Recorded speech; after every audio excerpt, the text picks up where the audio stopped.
আপনারা আপত্তি না করলে একটা কথা বলতাম। সবাই উৎসুক চোখে তাকালো মীরার দিকে। মীরা বলল, আমি অনাথ আশ্রমে যেতে চাই ঘোরার জন্য। আমার পরিবার নেই, ছোট থেকেই আমার বড় হওয়া সেখানে, তাই আমি চাই সেখানে যেতে, যদি আপনারা আপত্তি না করেন। মার্জিয়া বললেন, হে আল্লাহ, এতে আপত্তির কি আছে? তুমি আমাদের এত বড় সুখবর শোনালে, আর আমরা তোমার সামান্য ইচ্ছা পূরণ করব না? শোনো, অনাথ আশ্রমে তুমি একাই যাবে না, আমরা সবাই যাব মিষ্টি নিয়ে। মীরা কিছু বলার ভাষা খুঁজে পেল না, চুপ করে রইল। অনুভব করতে লাগলো নতুন নতুন মা হওয়ার অনুভূতি। আস্তে করে পেটে হাত ছোঁয়ালো। মীরার হাত কাঁপছে। হ্যাঁ, তার সন্তানটা তো এখানেই। এখন থেকে আগামী কয়েক মাস এখানেই থাকবে। তারপর সে কাঙ্ক্ষিত মুহূর্তটি দেখবে, যখন সে সজ্ঞানে এসে নিজের সন্তানকে ছোবে, সন্তানের কোমল ছোট নরম হাত দুটো নিজের হাতের মুঠোয় নিয়ে চুমু খাবে, সন্তানকে বুকে নিয়ে প্রশান্তির সাথে চোখ বুঝে নিবে। ইস, কবে আসবে এই দিন? কবে এই স্বপ্ন পূরণ হবে? মীরা আবেশে চোখ বন্ধ করে ভাবতে লাগলো। টের পেল না আদ্রিককে। আদ্রিক আস্তে আস্তে মীরার পাশে সখানেক দূরত্ব কমিয়ে বসলো। মীরার পেটের উপরে হাতটার ওপর নিজের হাতটা রাখলো। মীরা চোখ বন্ধ করেই সেই স্পর্শ চিনতে পারলো। ঠোঁটে মৃদু হাসি দেখা গেল মীরার। আদ্রিক তা দেখলো, বড় শ্বাস ফেলে বলল, আমার নিজেকে ধরে রাখা কঠিন হয়ে পড়েছে। হ্যাঁ। হচকচিয়ে বলল মীরা। আদ্রিক বলল, খুশিতে পাগল হয়ে যাচ্ছি। আমি ভয়ঙ্কর একটা কাজ করে ফেলবো এই মুহূর্তে। বলেই মীরার জবাবের অপেক্ষা করলো না একদমই। ফটফট করে মীরার মুখের ওপর নিজের মুখ নিয়ে মীরার ঠোঁটে ঠোঁট মিলিয়ে নিল। মীরা থমকে গেল মুহূর্তেই। মিনিটের মাঝে আদ্রিক মীরার কাছ থেকে সরে এলো। মীরার পেটের মাঝে হাত বুলিয়ে বলল, আজ এই মুহূর্তে থেকে আমি হয়ে গেলাম বাবা। তাহলে আপনাকে অভিনন্দন জানানোই লাগে। অবশ্যই, আমার সাথে তোমাকেও জানানো উচিত, কারণ তুমিও মা হচ্ছ। মীরা হাসলো। কি সুখকর এই মুহূর্ত! আমি তোমাকে ভালোবাসি অরিন। অনয়ের কণ্ঠস্বর থমকাচ্ছে। অরিন তাকালো। সাদামাটা প্রস্তাব অনয়ের, অতি সাদামাটা, সাধারণ। গোলাপ দিয়ে প্রপোজ করেছে। আজ কেন জানি ভালো লাগছে তার সব। অথচ সাদামাটা সাধারণ কোনো কিছুই কখনো তার পছন্দ ছিল না। সে ছিল এক্সট্রা অর্ডিনারি, কিন্তু এসব সাদামাটা সাধারণ জিনিসগুলোই তার প্রিয় হয়ে উঠেছে। অনয়ের জন্য, হ্যাঁ, শুধুমাত্র তার জন্য। অরিনের ভাবনার মাঝে অনয় বলল, অরিন, জবাব দেবে না? ভালো লাগেনি? লেগেছে। উত্তর দিবে না? কিছু কিছু প্রশ্নের যেমন উত্তর হয় না, তেমনি কিছু প্রস্তাবেরও জবাব থাকে না। তার মানে আমাকে তোমার পছন্দ নয়? মুহূর্তেই মনমরা ভাব এলো অনয়ের চেহারায়। আড়ালে হাসলো অরিন, কিন্তু গম্ভীর হয়েই বলল, যেসব প্রশ্নের উত্তর নেই সেসব প্রশ্নের নিচ থেকে একটা পজিটিভ উত্তর বের করি আমরা। সেই হিসাবে যেসব প্রস্তাবের জবাব নেই সেসব প্রস্তাবের পজিটিভ উত্তর করতে হবে।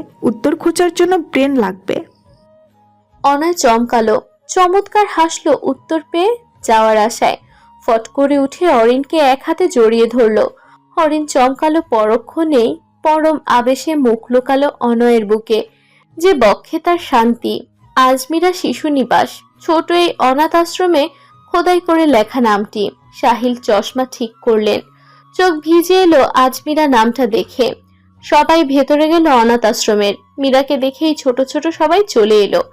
আস্তে আস্তে বড়রাও আসলো। সর্বপ্রথম এলেন আলমগীর সাহেব। মীরার যখন 16 বছর তখন এসেছিলেন আশ্রমে। মেয়েটি ভদ্র। তিনি মীরার মাথায় হাত বুলিয়ে বললেন, কত বড় হয়ে গেছিস! সেই ষোড়শী মেয়েটা আজ মা হবে, ভাবা যায়? মাশাআল্লাহ। মীরা লাজুক হাসলো। আলমগীর এবার আদ্রিকের কাছে এসে বললেন, বাবা, খুশি হয়েছি খুব খবরটা শুনে, সুখে থাকো। আদ্রিক উত্তরে হাসলো। একে একে সবাই এলো মীরার সাথে দেখা করতে। সবাই দোয়া দিল। সর্বশেষ আলমগীর বললেন, আরেকজনের সাথে দেখা করবি, অনেক অসুস্থ। কে চাচা? মীরা বলল। আলমগীর বললেন, এ অনাথ আশ্রমের মালিক রুবাইদা আপা, উনি অসুস্থ, বিছানায় পড়ে আছেন, দেখা করে যা। কয় বছর যে হলো ঘর থেকে বের হন না, বাইরের আলো দেখেন না। তুই তো চলেই যাবি, আর কবে না কবে আসবি, ততদিন চলে গেলে। ওনার আর আতিফার কোলে পিঠেই মানুষ হয়েছিস। আতিফা গত হলো, উনি না জানি কবে হবে। বলেই দীর্ঘশ্বাস ফেললেন আলমগীর। মহিলাটা ভালো বড্ড। ঘর থেকে বের হন না অসুস্থতার জন্য, ঘরেই পড়ে থাকেন। বয়স হয়নি ততটাও, কিন্তু তারপরও অসুস্থ। মৃত্যু কাছে বলেই হয়তো। রুবাইদার কথায় মীরা খুশি হলো। এই অনাথ আশ্রম যখন খোলা হয় তখন এই অনাথ আশ্রমের প্রথম অনাথ মেয়ে ছিল সে, যার জন্য তাকে সবাই ভালোবাসতো খুব, বিশেষ করে আতিফা আর রুবাইদা। কিন্তু 3 বছর হতে চলল মানুষটাকে দেখে না সে। তার বিয়েতেও আসেনি। মীরার সাথে পিছে পিছে গেল সবাই রুবাইদার ঘরে। সবাই প্রবেশ করলো মোটামুটি আকারের ঘর, পরিপাটি ঘর। দেয়ালের রং ঘষে পড়েছে যদিও। বিছানায় পাশ ফিরে শুয়েছিলেন রুবাইদা, গায়ে কাঁথা জড়ানো। আলমগীর বললেন, আপা দেখেন কে এসেছে, আমাদের মীরা। ভদ্রমহিলা উঠে বসলেন। এবার শোয়া থেকে জেগেছিলেন বোধহয়, এই কথাটা কানে গিয়েছে। মীরা পাশে যেয়ে তার হাত ধরল।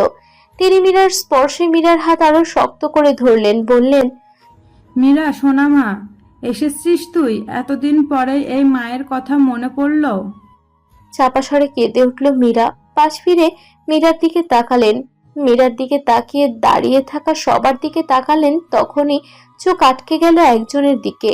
অস্ফুট সুরে বললেন, সাহিল তুই এখানে? রুবাইদা কাপা স্বরে বলল কথাটা। সাহিল সহ সবাই চমকালেন। সাহিল বললেন, রুবাইদা। রুবাইদা কেঁদে উঠলেন শব্দ করে, বললেন, এতদিন কোথায় ছিলে তুমি সাহিল?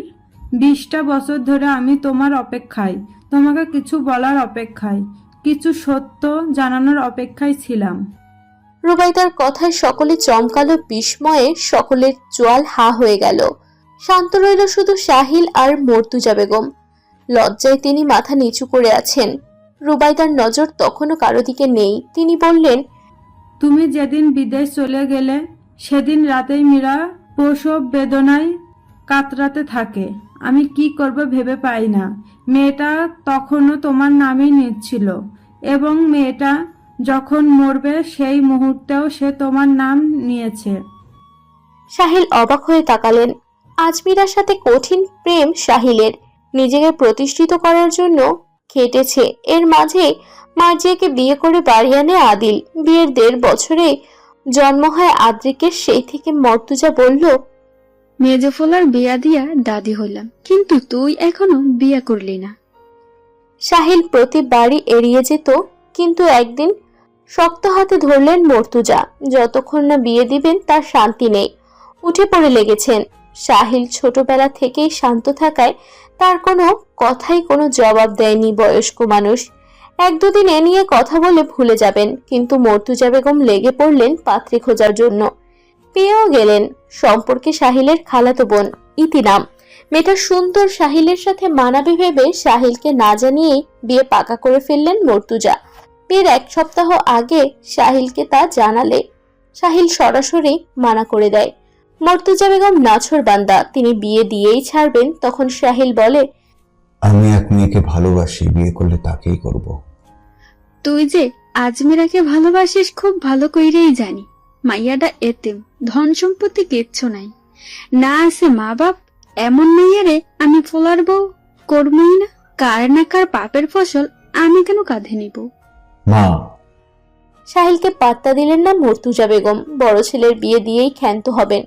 প্রতিবেশীরা কি সব বলে তার ছেলেকে নিয়ে, সেসব শুনতে তার ভালো লাগে। হলুদের আগ অব্দিও মর্তুজা বুঝিয়ে আশা আলো দেখলেন না সাহিল। এমতো অবস্থায় আজমিরাকে নিয়েও তিনি পালাতে পারবেন না, আজমিরাই পালাবে না। অথচ আজমিরার সাথে তিনি গোপন বিবাহ করেছেন আজ 1.5 বছর হতে চলল। আজমিরাকে বাড়ি তুলতেও তাকে নানান বঞ্চনা সহ্য করতে হবে, যা তিনি চাইবেন না কখনো। কিন্তু আজমিরাকে তিনি হারাতেও পারবেন না কিছুতেই। আজমিরাকে বারবার ফোন দিতে লাগলো সাহিল, উঠালো না আজমিরা। রাগে ফোন ভেঙে ফেললো সাহিল। আজমিরা ফোন উঠাচ্ছে না কেন? তখনই মর্তুজা বেগম এলেন, বললেন, আজমিরাকে ফোন দিয়া লাভ নাই, ও একটা লোভী। 1 লাখ টাকার বিনিময়ে ও তোরে ছাড়ছে। শুদ্ধ সাহিল। মর্তুজা এই বলে চলে গেলেন। সাহিল বন্ধু বান্ধব দিয়ে খোঁজ নেওয়ার চেষ্টা করলেন। সাহিলকে ছেড়ে কেন এখানে এলি মীরা? উনি তোকে খুব ভালোবাসে। আজমিরা কেঁদে উঠল বান্ধবী রুবাইদাকে জড়িয়ে। সাহিল আর আজমিরা সমবয়সী হওয়ায় দুজনেরই রুবাইদার সাথে খুব ভালো বন্ধুত্ব। আজমিরা কাঁদতে কাঁদতে বলল, সাহিলের জীবন নষ্ট হয়ে যাবে রূপু। কোথায় আমি আর কোথায় সাহিল? রুবাইদা শক্ত মুখে বলল, এসবও প্রেম করার আগে ভাবতে পারলো না তোকে ঠকিয়েছে। ঠকাইনিও, ওর মা চায়নি আমি তাদের বাড়ির বউ হই। আমাকে 1 লাখ টাকার বিনিময়ে চলে যেতে বলেছে, কিন্তু আমি টাকা নেইনি, সরে এসেছি। আমি এতিম হলেও আত্মসম্মানহীন নই। রুবাইদা অবাক হয়ে বলল, ওই মহিলাকে বলার, তার ছেলেই তো বিয়ে করেছে তোকে, আবার ওই মহিলা কোথা থেকে আসলো? ওর মা আমার চরিত্র নিয়ে প্রশ্ন তুলেছে। আমি নিজে কে আটকে রাখতে পারিনি, চলে এসেছি। তোর বাসায় থাকতে দিবি দয়া করে? আর কিচ্ছু দেখা চাস?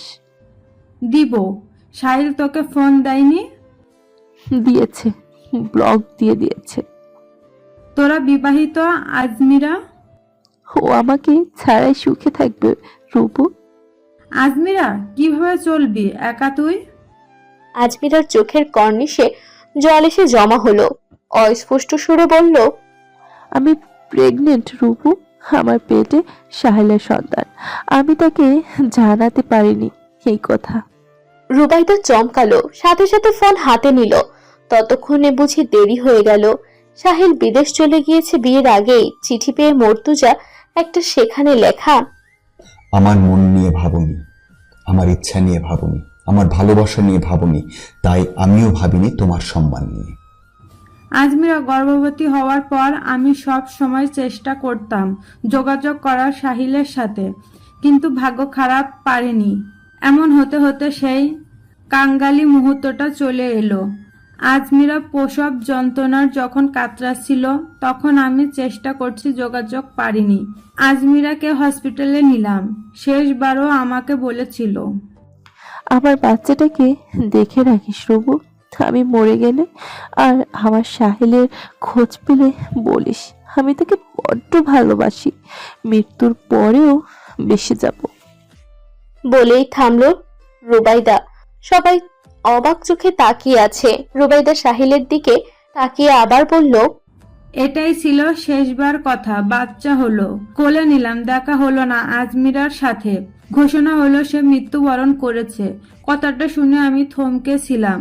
তোমার পরিবারের সাথে যোগাযোগের চেষ্টা করেছি, পারিনি, তখনও ব্যর্থ হলাম। বাচ্চাটার নাম দিলাম আজমিরার সাথে মিলিয়ে মীরা। মীরার জন্মের পর থেকে আমি চেষ্টা করতাম যোগাযোগের জন্য, শুধু মাত্র সেই বাচ্চার জন্য। পারতাম না। তোমার পরিবার ফোন ধরলেও অপমান করে কেটে দিত। তারপর বাচ্চার মুখে চেয়ে ফোন দিলাম। তারপর মীরার দায়িত্ব নেই আমি। আমার ছোট বোন আতিফাকে নিয়ে একটা অনাথ আশ্রম খুলি আজমিরার নামে।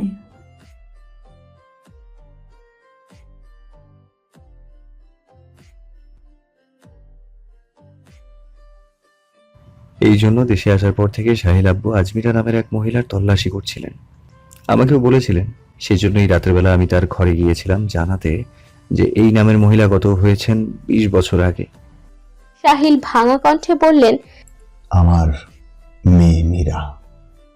সাহিল এগিয়ে এলেন মীরার দিকে। আচমকা মীরাকে জড়িয়ে ধরে কেঁদে উঠলেন। তার কান্না দেখলো সবাই। তিনি কাঁদেননি কখনো, আজকে কাঁদলেন। মেয়েকে কাছে পেয়ে মীরাও কাঁদলো। সাহিলকে জড়িয়ে ধরে বাবা মেয়ের কান্না দেখলো সবাই। আমার মেয়ে আমার এত কাছে থেকেও টের পাইনি আমি কেমন বাবা। মর্তুজা বেগম বললেন, আমাকে মাফ করে দিস তোরা, আমি অনেক পাপ করছি, যার জন্য ছেলেরে ও হারাইছি। মাফ করে দিস আমারে, মাফ করে দিও রুবাইদা। 2 মাস পর রুবাইদাকে উন্নত চিকিৎসার জন্য হুমায়ুন মঞ্জিলে আনা হয়েছে।